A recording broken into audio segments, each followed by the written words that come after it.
Hello student, welcome to AFC classes. मैं पूजा शर्मा आप सभी का NTT क्लास में एक बार फिर से स्वागत करती हूँ। जैसा कि आप सभी को पता है कि हमारा चैप्टर नंबर 5 चल रहा था, जिसमें हमने लास्ट 4th क्वेश्चन कवर किया था। आज हम उसी से आगे कवर करेंगे। तो आप सभी अपनी बुक्स में पेज नंबर 99 ओपन कर लो। तो पेज नंबर 99 पे आप लोगों को 5th क्वेश्चन मिलेगा। क्वेश्चन नंबर 5 आप लोगों की स्क्रीन पर है। विभिन्न भारतीय शिक्षा शास्त्रियों के विचार व्यक्त करें।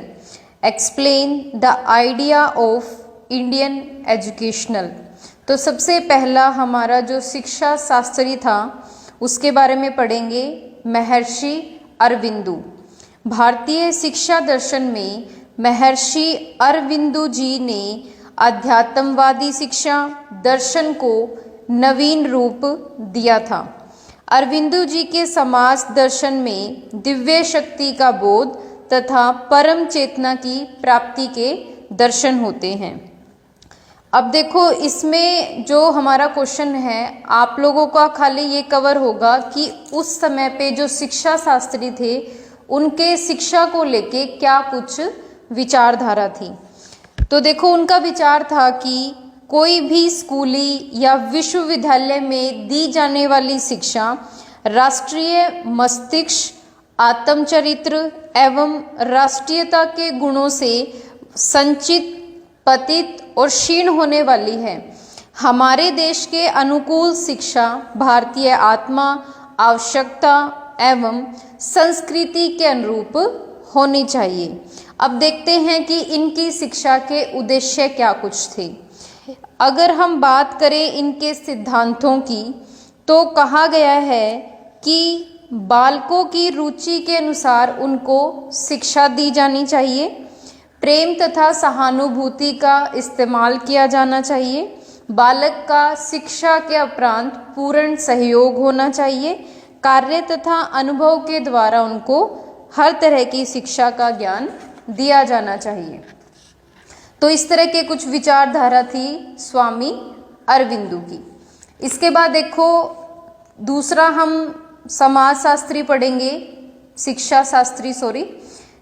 ये थे हमारे स्वामी दयानंद। देखते हैं कि इनका शिक्षा के बारे में क्या विचारधारा थी। स्वामी दयानंद जी का जन्म, जीवन दर्शन वेदों पर आधारित था। जब देश स्वतंत्रता की बेड़ियों में पूरी तरह जकड़ा हुआ था, उन्होंने अपने जीवन काल में प्रचलित अंधविश्वासों, परंपराओं एवं रूढ़ियों का भांडाफोड़ किया। गुरुदेव रविंद्रनाथ टैगोर ने उनके विषय में कहा है, उन्होंने हमारे मस्तिष्क की प्रबल जागृति के लिए उपदेश दिया और कार्य किया, जिससे वह आधुनिक युग की प्रगतिशील भावना के साथ सामंजस्यपूर्ण अनुकूल का प्रयास कर सके और साथ ही भारत के गौरवपूर्ण संपर्क में रह सके। यानी कि इनका जो जन्म था उसमें इन्होंने जो हमारा मार्गदर्शन किया वो टोटली रूप से वेदों पर आधारित था। अब देखो, इनके उद्देश्य क्या क्या थे जिनके ऊपर इन्होंने शिक्षा दी। इनका मानना था कि वैदिक धर्म एवं संस्कृति का उत्थान किया जाना चाहिए, शारीरिक विकास होना चाहिए। इसके साथ साथ बालक का मानसिक विकास भी इन्होंने अपने उद्देश्य में बताया। इसके अलावा आप पढ़ सकते हैं कि नैतिक विकास और चरित्र निर्माण भी हमारी शिक्षा के प्रमुख भाग हैं। इसके बाद आप पढ़ोगे मदन मोहन मालवीय के बारे में। भारत सदा से ही ऋषियों और मुनियों का देश रहा है। इन ऋषि मुनियों ने सामाजिक संकटों से सदा देश का उद्धार किया है। अगर हम इसका जीवन परिचय पढ़ेंगे तो मदन मोहन मालवीय का जन्म 25 दिसंबर 1861 में इलाहाबाद में हुआ था। इनके पिता का नाम पंडित ब्रजमोहन व्यास और माता का नाम मूना देवी था। मालवा के गौड़ ब्राह्मण मालवीय कहलाए। पिता कर्मकांडी पंडित थे। फलता मालवीय जी ने 1884 में बीए की परीक्षा उत्तीर्ण की। उसके बाद वकालत की भी इन्होंने परीक्षा उत्तीर्ण की।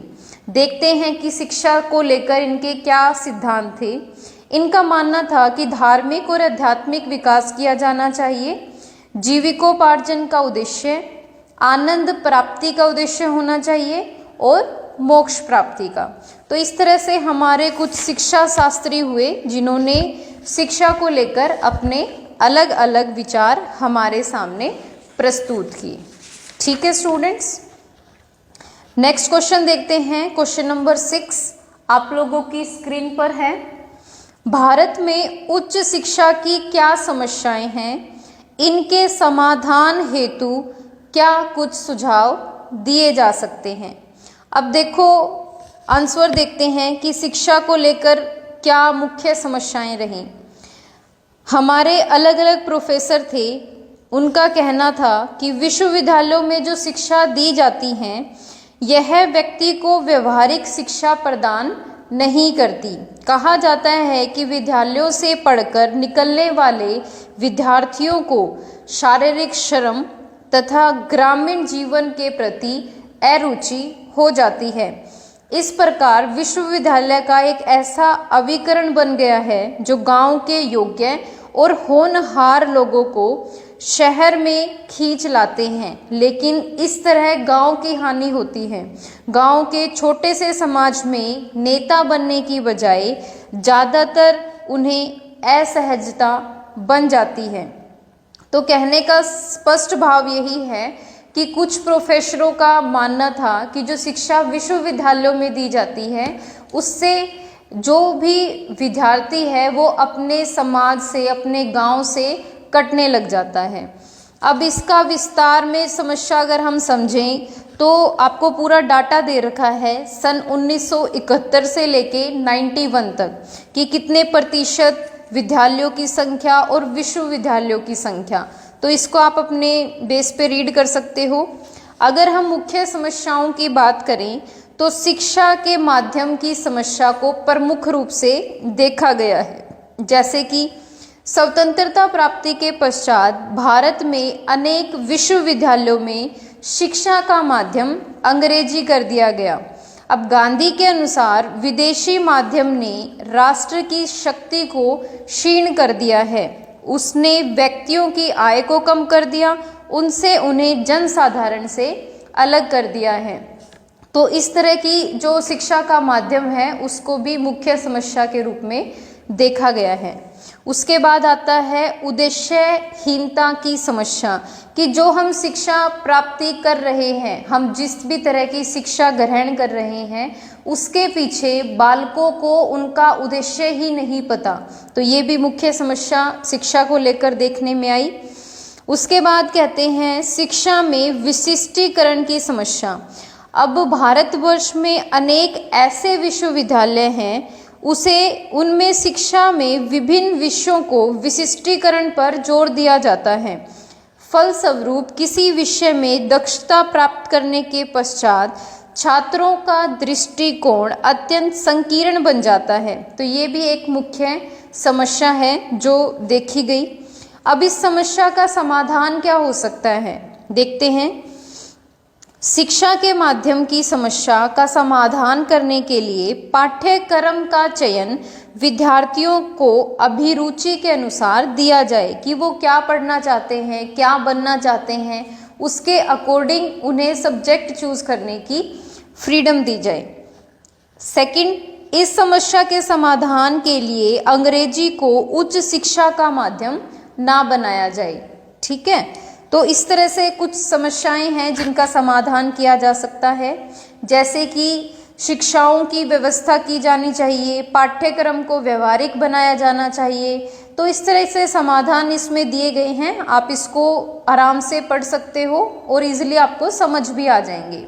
ठीक है, फिर भी आप लोगों की कोई भी डाउट आते हैं, कुछ नहीं समझ आता, तो जो स्क्रीन पर आप लोगों को नंबर स्क्रॉल होता है वहाँ आप कॉल करके AFCA कंप्यूटर सेंटर हिसार पर मेरे से संपर्क भी कर सकते हो।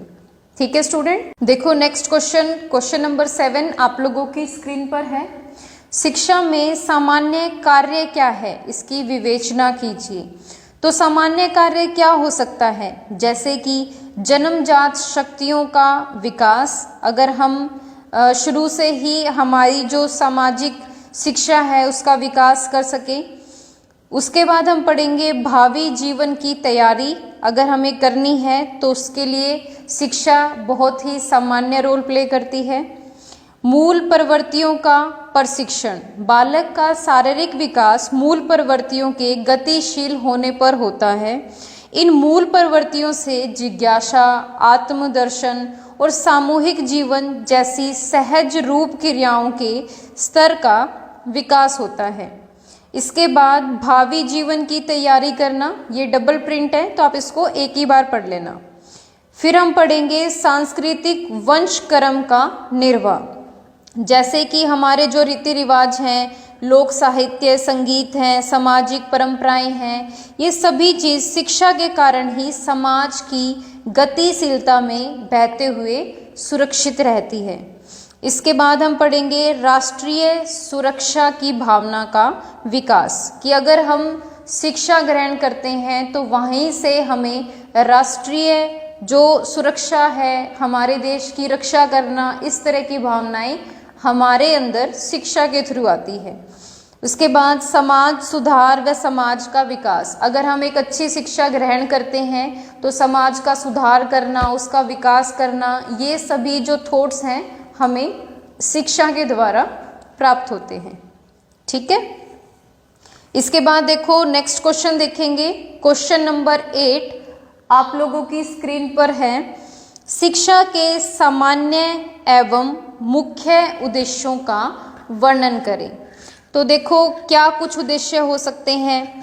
शिक्षा का मुख्य उद्देश्य होता है ज्ञान प्राप्ति, कि हम कोई भी चीज़ सीख रहे हैं, पढ़ रहे हैं, उसका मुख्य उद्देश्य ज्ञान प्राप्ति होना चाहिए, कि जो भी चीज़ हम पढ़ रहे हैं उससे हम कितनी नॉलेज अपनी अचीव कर सकते हैं, कितना ज्ञान वहाँ से ग्रहण कर सकते हैं। दूसरा, शारीरिक विकास का उद्देश्य। प्राचीन काल में यूनान आदि नगर राज्यों में शिक्षा का उद्देश्य बालक को स्वस्थ बनाना था। उनका विचार था कि शरीर के विकास के बिना अन्य किसी प्रकार का विकास नहीं हो सकता, तो ये इसका मुख्य उद्देश्य था। तीसरा हम पढ़ सकते हैं सांस्कृतिक उद्देश्य, कि जो हमारी संस्कृति है हम उसको जान पाएँ, समझ पाएँ, उसकी रिस्पेक्ट कर पाएँ, तो ये शिक्षा का मुख्य उद्देश्य होता था। फोर्थ हम इसमें पॉइंट पढ़ेंगे आलोचना। अब देखो अगर हम कोई भी चीज़ पढ़ते हैं तो हमें उसके प्लस और माइनस दोनों पॉइंटों का पता चलता है। तो शिक्षा का मुख्य उद्देश्य आपको आलोचना करना भी है, वो एक पॉजिटिव वे में भी हो सकती है और नेगेटिव वे में भी। अगर हमें कुछ गलत चीज़ें सिखाई जा रही हैं, बताई जा रही हैं, तो शिक्षा हमें सिखाती है कि गलत चीज़ों की आलोचना और उनका विरोध कैसे किया जा सकता है।